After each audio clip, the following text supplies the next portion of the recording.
इस बार शायद क्योंकि पेंटागन इन्वॉल्व है इसमें, मेज़बान पेंटागन है, उन्होंने चेयरमैन से मुलाकात की, नए सेंट्रल कमांड के कमांडर से मुलाकात की जी और जनरलों से मुलाकात हुई।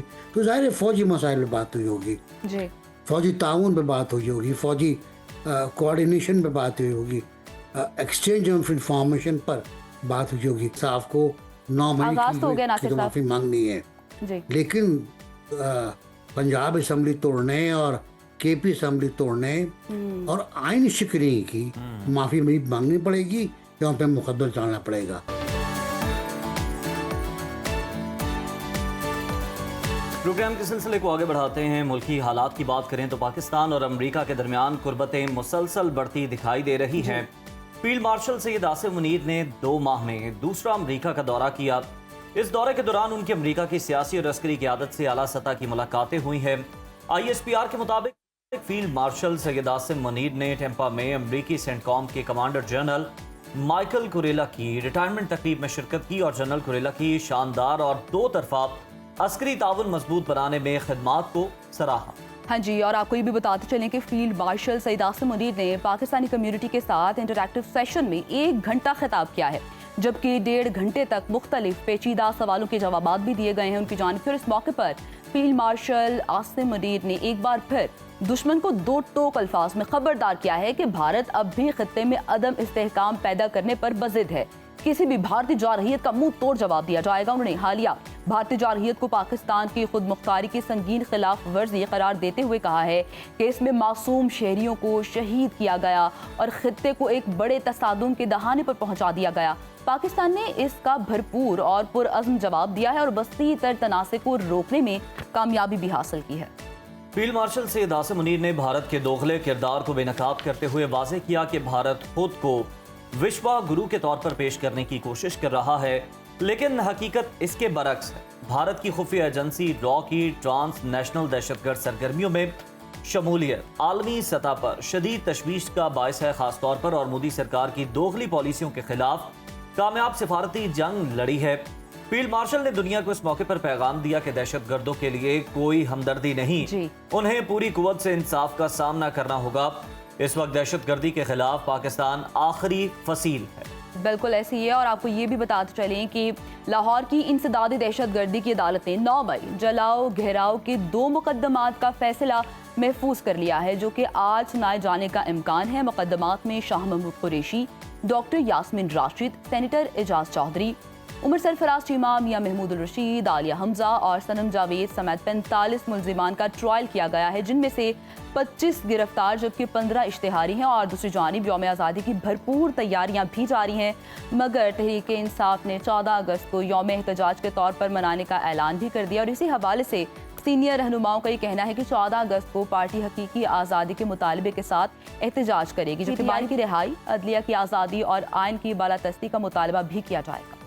इसी तमाम तर सूरत हाल पर डिस्कशन कर लेते हैं। हमें ज्वाइन किया है सीनियर एनालिस्ट नासिर बेग चुगताई साहब ने। बहुत शुक्रिया नासिर साहब आपके वक्त का।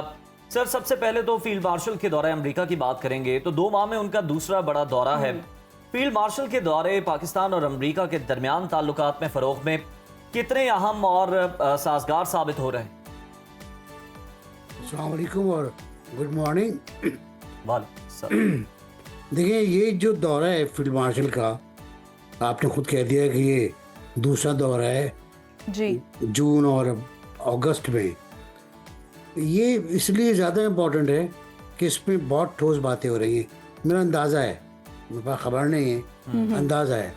और इस बार शायद क्योंकि पेंटागन इन्वॉल्व है इसमें, मेज़बान पेंटागन है, उन्होंने चेयरमैन से मुलाकात की, नए सेंट्रल कमांड के कमांडर से मुलाकात की जी और जनरलों से मुलाकात हुई।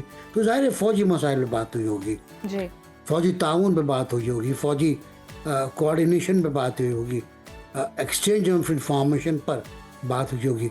और पॉसिबली ये है कि पाकिस्तान ने कुछ हार्डवेयर मांगे हों, कुछ कहा हो हमारे हार्डवेयर आपके पास रुके हुए हैं। एक F-16 का चक्कर है हमारा पुराना, वो है।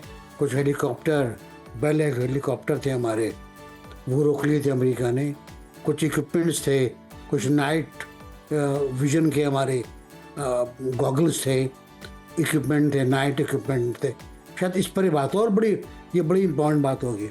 इससे सबसे ज़्यादा इम्पोर्टेंट बात ये है कि जो तस्वीरें आप दिखा रहे हैं, जो तस्वीरें आ रही हैं, ये जाहिर है किसी मैंने और आपने तो नहीं ली, ये पेंटागन ने जारी की होंगी। ग्रुप हैं, हाथ मिला रहे हैं, बातें कर रहे हैं, बहुत फ्री फ्रैंक अंदाज में बैठे हुए हैं, तकरीरें भी हो रही हैं। तो ये तस्वीरें देखकर हिंदुस्तानी चैनल्स पर जो गुजर रही है उसका मुझे अंदाज़ा है, मुझे उनसे हमदर्दी है। मुझे उनसे जब भी हमदर्दी थी जब वो कह रहे थे कराची और पर कब्ज़ा हो गया, लाहौर की पोर्ट तबाह कर दी गई, तब भी मुझे हमदर्दी थी, आज भी मुझे उनसे हमदर्दी है।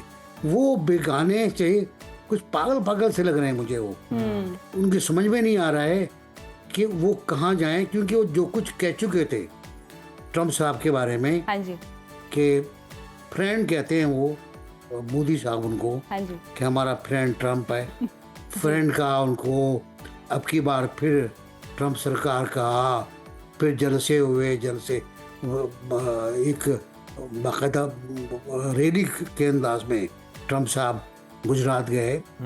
ये सब कुछ था। उसके बाद अब रिवर्स गियर लगाना कि ट्रम्प बहुत गलत आदमी है, ट्रम्प की तस्वीरें हमारे पास हैं, एपिस्टॉन का केस वो निकालना चाह रहे हैं। तो ये घटियापन की जो आला मिसाल है, बिल्कुल ऐसी है। मोदी सरकार की जानिब से घटियापन की आला मिसाल हम देखते हैं, आए रोज कायम की जाती है। और पाक भारत कशीदगी में भी हमने देखा था कि कैसे मोदी सरकार को मुंह की खानी पड़ी थी, जो मीडिया हाउसेस ने किया था वो भी हमने देखा था। नासिर साहब, ये भी कहिएगा, अगर हम लोग पाकिस्तान और अमेरिका के दरमियान कुर्बतें बढ़ते हुए देख रहे हैं, जो इसकी बात करें तो अमेरिका की जानिब से ट्रेड टैरिफ में हमने देखा है कि 29% से उसे कम करके 19% कर दिया गया है, जबकि दोनों ममालिक के दरमियान तिजारती हजम में 16% इजाफा भी हुआ है। ट्रेड टैरिफ में कमी पाकिस्तान के लिए किस हद तक आपको फायदेमंद साबित होते हुए दिखाई दे रही है?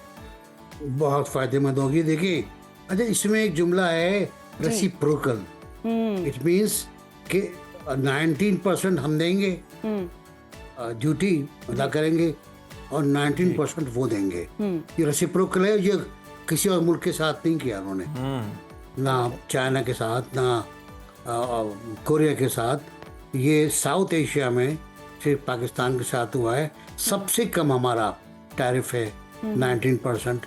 इस पर मज़ीद बात भी हो रही है। अब देखना ये है कि हम ट्रेड किस तरह बढ़ाते हैं। ट्रेड बढ़ तो गई है हमारी, 5 अरब से ऊपर चले गए हम, 5 अरब डॉलर से ऊपर चले गए हैं। और आपने बताया जो फिगर वो कल से गर्दिश कर रहा है, ये बहुत अच्छी बात है। लेकिन हमारे लोगों को इस वक्त बहुत तेजी से काम करने की ज़रूरत है, सरकारी इदारों को भी और प्राइवेट पार्टीज को भी जो एक्सपोर्ट करते हैं चीज़ें। देखिए, मार्केट खाली हो रही है। मेरे पास जो इत्तलात हैं वो ये हैं कि 25% इंडिया पे लगा था, उसके बाद ग्रॉसरी स्टोर्स में, ख़ास तौर से ह्यूस्टन वगैरह इन इलाकों में, वो खाली हो रहे हैं। और जब 50% हो जाएगा तो फिर टेक्सटाइल और दूसरी चीज़ें और बड़े इक्विपमेंट, ये सब के सब रह जाएंगे, उनके कोई नहीं लेगा। मैं सुन रहा था इंडिया वालों को कि जितना आप हम पे ड्यूटी लगाएंगे उतना हमारा महंगा होगा आपके लोगों के लिए। तो भाई, जब महंगा होगा तो लोग मुतबादिल खरीदेंगे। जब मुतबादिल खरीदेंगे तो पाकिस्तान को वहाँ मौजूद होना चाहिए, तो वहाँ मुतबादिल लेकर जो इंडिया या और लोग, वरना आप सही कह रहे हैं कि ये एक अपॉर्चुनिटी है पाकिस्तान के लिए और हमें इस गैप को फिल करना चाहिए इस सूरत हाल के अंदर, जब बहुत ज़्यादा टैरिफ है दूसरे ममालिक पे और हम पे कदरे कम है। सर, इस वक्त खत्ते की बदलती सूरत हाल को अगर हम देखें तो यूं कहा जा सकता है कि भारत का जवाल शुरू हो गया है और मोदी ने ऐसे में अब नए दोस्तों की तलाश का अमल शुरू कर दिया है। लेकिन इस वक्त पाकिस्तान तवज्जो का मरकज बना हुआ है पूरी दुनिया के लिए। पाकिस्तान अब दुनिया की 3 बड़ी ताकतों चीन, रूस और अमेरिका के साथ बहुत अच्छे ताल्लुकात रखता है और उसका अमली सबूत भी देखने को मिल रहा है। खित्ते की बदलती जो सूरत हाल है उसमें आने वाले दिनों में, आने वाले सालों में पाकिस्तान का रोल कितना इंपॉर्टेंट हो सकता है, कितना सिग्निफिकेंट हो सकता है? देखिए, पाकिस्तान का रोल हमेशा से इम्पोर्टेंट रहा है जी। इसके जो जोग्राफिक सिचुएशन है, इसका जो महल वकूअ है वो बहुत इम्पोर्टेंट है। गर्म पानी भी है या ठंडा पानी भी है हमारे समंदरों में। एक ज़माना था जब सोवियत यूनियन गर्म पानियों के लिए तड़पता था पाकिस्तान के, गवादर वगैरह की तरफ के लिए। अब सूरत हाल ये है कि अब पाकिस्तान की ट्रेड लाइंस जो है वो खुल गई हैं। फ़र्क ये आ रहा है। साथ ही साथ ये भी है कि पाकिस्तान एक अजीब सी ट्रायंगल बन रही। देखें आप, ये कभी पहले आपने नहीं सुना होगा, पाकिस्तान, यूएसए, चाइना, जी ये एक ट्रायंगल है जिसको सपोर्ट कर रहा है जी सऊदी अरब, यूनाइटेड अरब एमिरेट्स, एक हद तक रशिया, मलाइशिया, इंडोनेशिया, ये इनके साथ चलना है। तो जब ये एक ट्रायंगल के साथ एक बहुत बड़ा ग्रुप चल रहा होगा तो हिंदुस्तान तो ऑलरेडी आइसोलेट हो चुका है ना जी। पहलगाम के बाद। पहलगाम के बाद अगर आप देखें कि जितने भी ज्वाइंट कम्युनिके आए हैं, बिल्कुल ऐसे ही है उनमें नासिर साहब। पहलगाम की हिंदुस्तान तो मजम्मत आइसोलेट तो है। हमें होता हुआ दिखाई दे रहा है। थोड़ा मुल्की सियासत पे भी आपसे इन्फॉर्मेशन लेना चाहेंगे। जैसे कि हमने देखा है कि गुज़श्ता रोज़ पीटीआई रहनुमा असद कैसर ने कौम से माफ़ी मांग ली है और उनकी जानिब से कहा गया है कि जनरल बाजवा को तोसी देना पीटीआई की संगीन गलती थी, पूरी कौम से माफ़ी मांगते हैं। क्या आपको लगता है कि तहरीके इंसाफ 9 मई के वाक़यात पर भी अब माफ़ी मांग लेगी?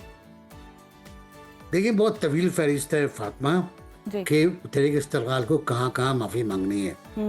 तहरीक इस्तेक़लाल, तहरीक इंसाफ को 9 मई आगाज़ तो हो गया नासिर की साहब। माफ़ी मांगनी है, जी लेकिन पंजाब असम्बली तोड़ने और केपी असम्बली तोड़ने और आइन शिकरी की माफ़ी भी मांगनी पड़ेगी या उन पर मुकदमा चलाना पड़ेगा। कासिम सूरी ने जो रूलिंग दी थी तहरीक जमात पर, वो आइन शिकनी थी, उसकी माफ़ी भी चाहिए ना। जी वो माफ़ी अलवी साहब भी देंगे और इमरान खान साहब भी देंगे, क्योंकि उन्होंने उसकी रूलिंग के बाद असम्बली तोड़ दी थी। वो तो सुप्रीम कोर्ट बैठी हुई थी इत्तेफाक से जी एक डिनर के ऊपर, तो ये फिर आए, उन्होंने फैसला किया कि ये गैर आईनी है और हुकूमत को चाहिए कि इनको सज़ा देने के लिए कानून साजी करे। वो अब तक नहीं हुई है, वो होनी चाहिए। तो अब इनके साथ बड़ी लंबी फहरिस्त है। बिल्कुल मुझे लगता है कि ये माफ़ी जो मांगी गई है ये इमरान खान साहब के कहने पर मांगी गई होगी, क्योंकि हर चीज़ की क्लियरेंस वहीं से आती है। जी। हम पानी पिए ना पिए, खाने में क्या खाएं, हम खटाखट खाएं, कढ़ाई गोश्त खाएं, दुम्बा खाएं, तो ये सब फरमाइशें या इजाज़त वहीं से मिलती है। तो ये इजाज़त लिए बगैर माफ़ीनामा नहीं आया, किसी की हिम्मत नहीं है, किसी की भी हिम्मत नहीं है। तो आगे भी ये ऐसी होगा, एक आध वो आता रहेगा। जी 26 नवंबर का भी आ जाएगा, लॉन्ग मार्च का भी आ जाएगा, जितनी बहुत बहुत लंबी फहरिस्त है। जी तो अच्छा है 9 मई का जब आ जाएगा फिर हम बात करेंगे कि इसके बाद क्या होना है। क्या इसके बाद कोई आराम फिलहाल तो 14 सुकून अगस्त भी मिलेगा? आ रहा है नासिर साहब। अब देखते हैं कि अब 14 अगस्त को पाकिस्तान तहरीक इंसाफ जो उनकी जानिब से क्या किया जाता है। और यकीनी तौर पर मुल्क में हम ये भी देख रहे हैं, ज़ाहिर लोग काफ़ी ज़्यादा एक्साइटेड है और उनकी जानिब से 14 अगस्त में जश्न आज़ादी मनाने की तैयारी की जा रही है। लेकिन अब देखते हैं पीटीआई वाले क्या करते हैं। पीटीआई वाले तो जो वो ऐलान किया, अब देखें वो उस पर कितना अमल कर पाते हैं, क्योंकि देखिए पहले ही आवाम सड़कों पर होती है और आप इस दिन एहतजाज की कॉल दे दें तो फिर आप ये शो कर सकते हैं कि हमारी स्ट्रेंथ बहुत ज़्यादा थी, हमारे बहुत ज़्यादा कारकुनान जो थे सड़कों पर थे, हालांकि वो चाहे लोग ही निकले हों जश्न आज़ादी को मनाने के लिए, उसको सेलिब्रेट करने के लिए। तो देखना ये कि अब 14 अगस्त की कॉल में ऐसा क्या है जो तहरीक इंसाफ अपने पत्ते इसमें शो करेगी।